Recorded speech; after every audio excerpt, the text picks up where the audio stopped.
Today we're going to talk about bilingual education. Most teacher of the deaf education programs focus on oral education. The focus is to train teachers to develop students' oral and listening and oral skills. Canada does have bilingual training programs, but unfortunately, graduates from these programs often lack the necessary skills in language and other abilities necessary for a bilingual program. So today we are going to take a deeper dive into bilingual education programs. First, I'd like to give you a bit more information about me. I was born and raised in Saskatchewan. Obviously now I am with the University of Alberta. However, I was a teacher of the deaf for many years. First in a residential school for the deaf. After that, I taught for a community-based agency working with deaf adults. Following that, I took a number of short-term contracts covering maternity leaves for teachers in deaf programs.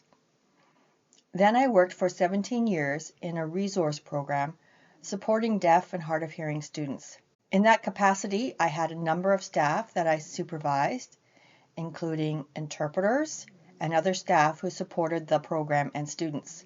The students were very diverse. Some were in mainstream settings, some were oral, some were hard of hearing, some were profoundly deaf. Some had cochlear implants, some used hearing aids, and some used sign language.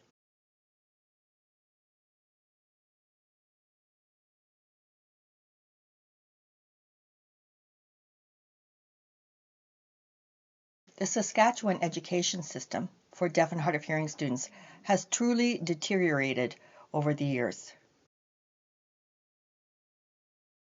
The reason for this has been the overwhelming support for the oral philosophy of programming, with little attention to bilingual programming. In 1991, a special committee was put in place to do a follow-up investigation of an earlier report.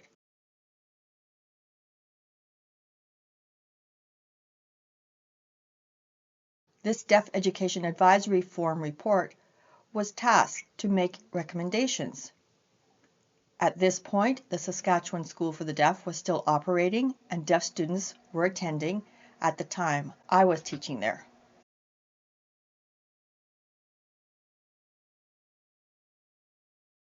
The committee recommended that the School for the Deaf be closed.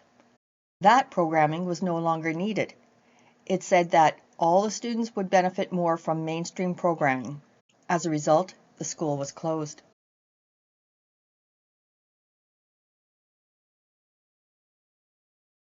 The committee also recommended that an ASL pilot project be put in place to determine the effectiveness of this kind of programming, but that was never implemented. So this meant that ASL as a language and programming in ASL for students was basically eliminated. The importance of oralism, that kind of programming, was paramount, as seen by deaf education.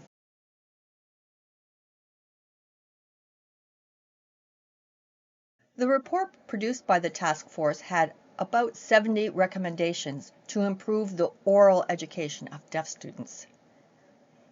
No regard was given to bilingual or sign language education, only the oral approach. They were able to manufacture almost 70 recommendations for that one approach.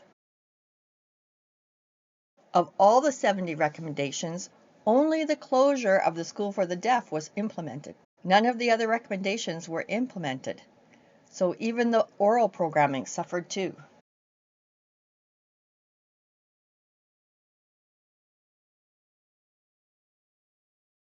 The students who had been at the school, some for many years, were left in a lurch. Some transferred to the School for the Deaf in Alberta, and some to the school in Winnipeg, Manitoba. Not just the students left. The deaf teachers left, they were laid off.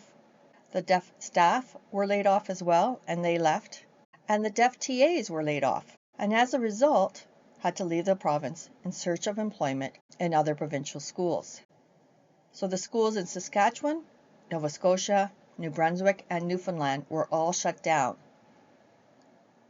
The remaining schools in other provinces then became treasures that we needed to preserve.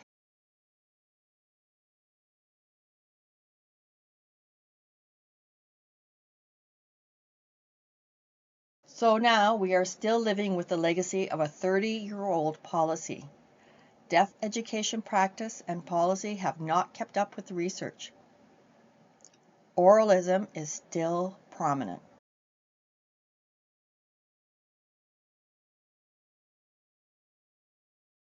While services are highly developed to support oral deaf children, it's still the same old recipe. The focus is on students' devices and technology. Itinerant audiologists visit the schools to ensure that the technology is properly calibrated to the classroom environment. Speech-language pathologists work with the students. Well, maybe sometimes.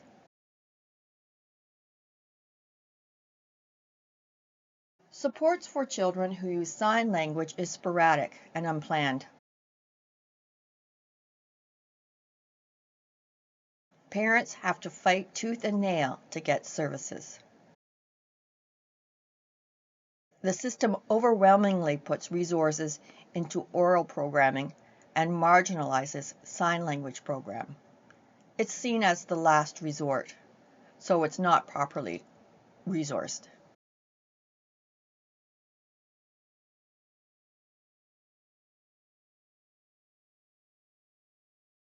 Deaf education programming continues to hire unqualified and untrained interpreters.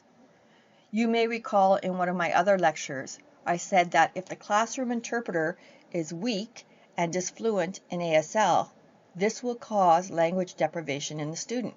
Regardless if the programming is oral or signing, if the child is not provided the necessary whole language input, it will lead to language deprivation.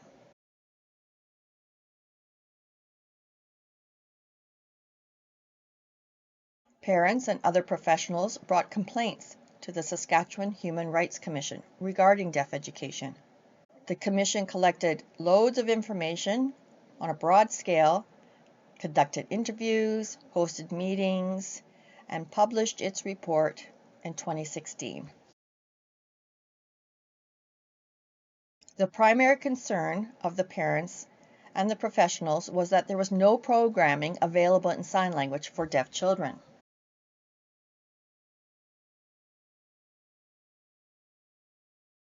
And what's changed since that report was issued?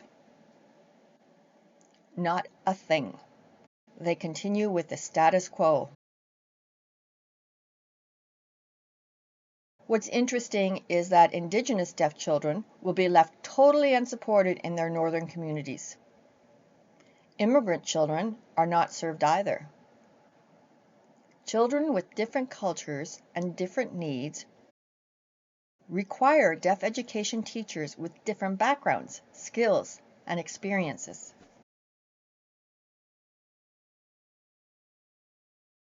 The same year that the Human Rights Commission was writing its report, a new agency was established, the Saskatchewan Advocacy for Children and Youth.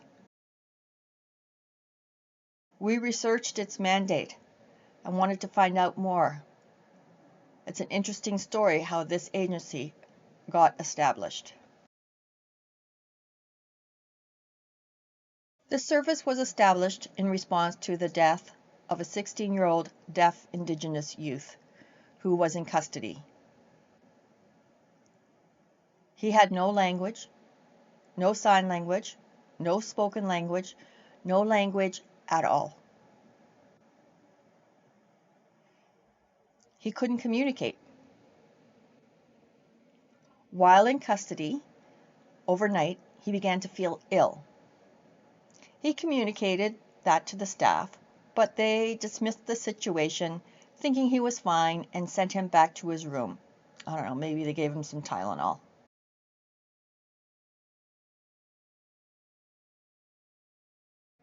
During the night, he died. He couldn't communicate the severity of his illness. While there was a sign language interpreter only 15 minutes away from the facility, the staff refused to call one in, or they didn't know how to reach an interpreter. An interpreter could have been there, likely could have helped. It was neglect on the part of the system. Keep in mind, this young man was Indigenous, and we know that Indigenous populations are poorly served. The system benefits white people.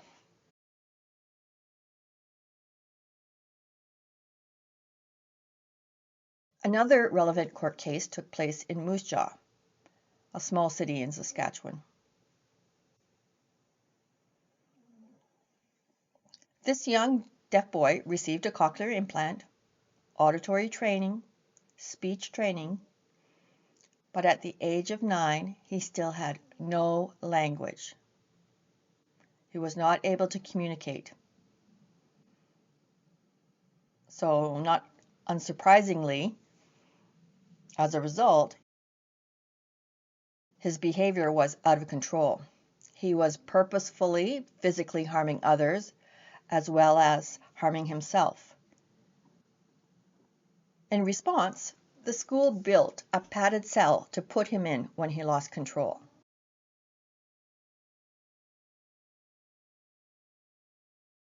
The mother repeatedly asked the professionals, the teachers, audiologists, speech language therapists, whether he could learn sign language, since he hadn't progressed at all in English. They all said, oh no, we can't do that. They still had to work hard with him on his speech and his hearing. The mother became increasingly frustrated and one day took the son's cochlear implant external processor and smashed it to bits with a hammer. To replace the entire system would have cost about $20,000.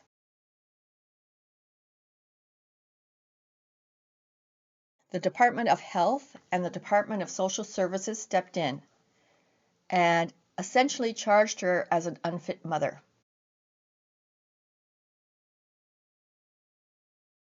It went to court. The deaf community was involved and argued that the child had no language, and the mother was simply trying to get the child to learn sign language.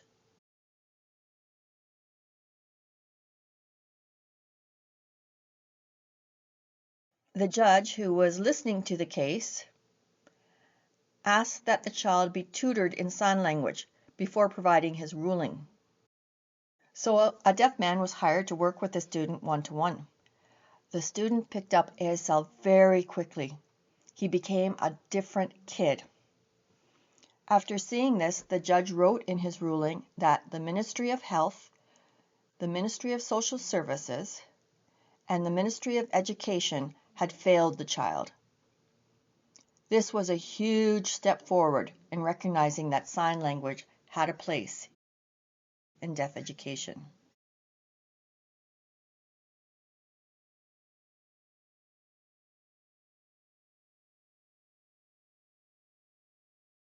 After the closure of the Saskatchewan School for the Deaf, the deaf community essentially became a diaspora. Let's look at what I mean by diaspora.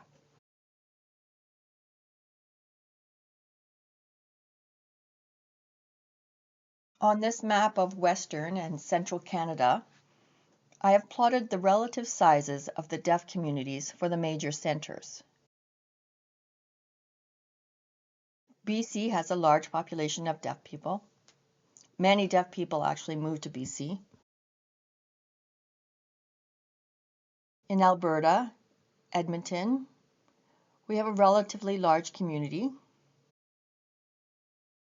Calgary's population is smaller. In Saskatchewan, you can see here the numbers are low, much lower than when the School for the Deaf was open. In Manitoba, there's a fairly healthy population there. And Ontario has a very large population of deaf people. Schools for the deaf in provinces are highly valued by the deaf communities, and they advocate to keep them open. Provinces with schools keep their culture strong, their language strong. The recognition of the rights of deaf citizens is stronger in those provinces. In Saskatchewan, deaf rights are not recognized. ASL is not recognized. The culture is weak. Recently, the situation has improved slightly, though it may be too little too late. Time will tell.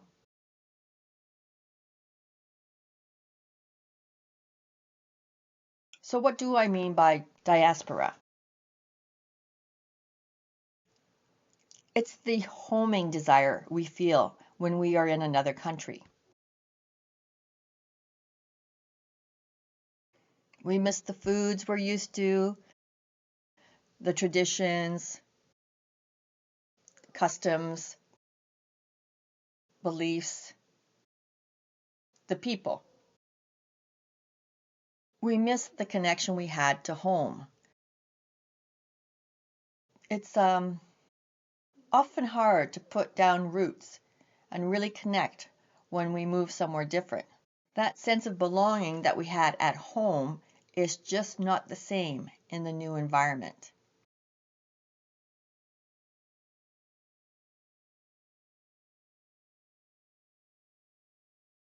People in a diaspora experience what we call dispersal.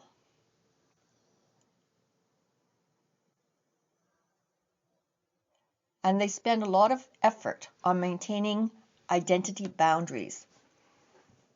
They emphasize, for example, I'm not American.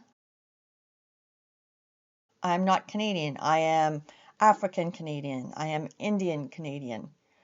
Whatever combination you wish to use. It's important to them they maintain that connection. The same is true in the deaf community. They identify as deaf and advocate to protect that identity and deaf culture. They resist attempts by others or systems that would identify them otherwise.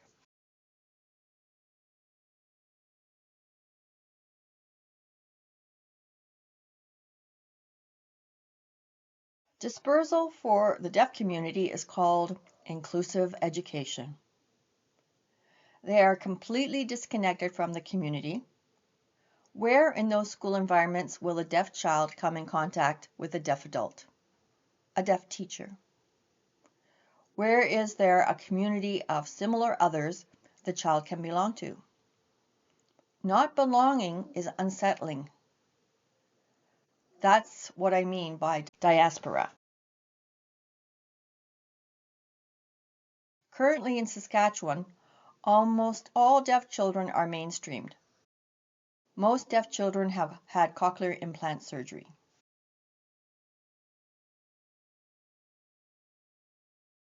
Inclusive education means deaf children are placed in the deaf community. What am I saying? They are placed in their local schools, in their own communities. So if a child lives in North Battleford, they go to school there. There are no opportunities to have congregate classes.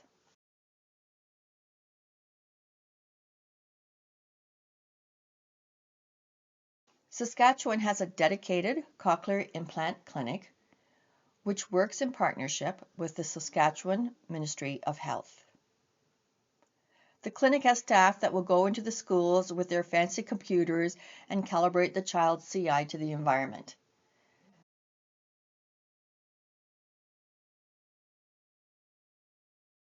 This is done regularly because the CI changes over time. They might also make recommendations regarding the child to the school.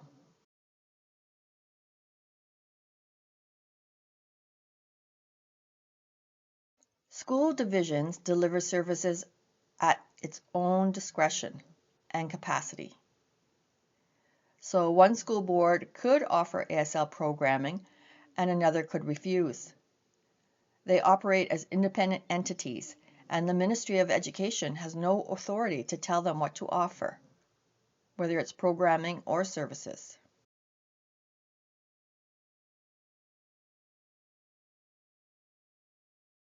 There is a long-standing and pervasive lack of qualified and trained interpreters. In Saskatchewan, we have one. Just one qualified and trained interpreter working this school system. One for the entire province. Now, aren't our deaf kids lucky?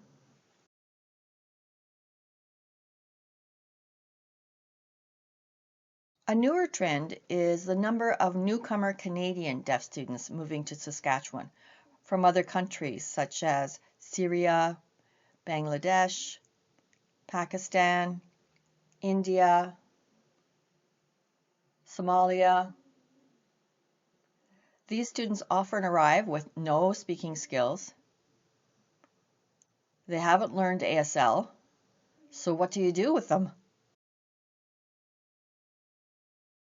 Another trend is the high percentage of Indigenous students that have hearing losses. This is believed to be genetic.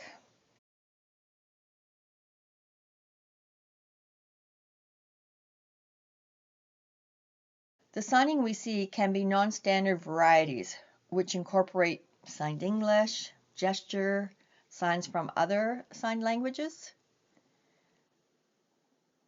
but it's definitely non-standard.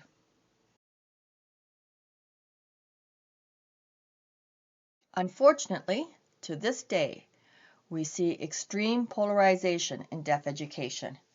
The oral approach, with its emphasis on speaking English and placements in mainstream environments, which is highly resourced, versus the ASL English bilingual program or approach, which is highly marginalized.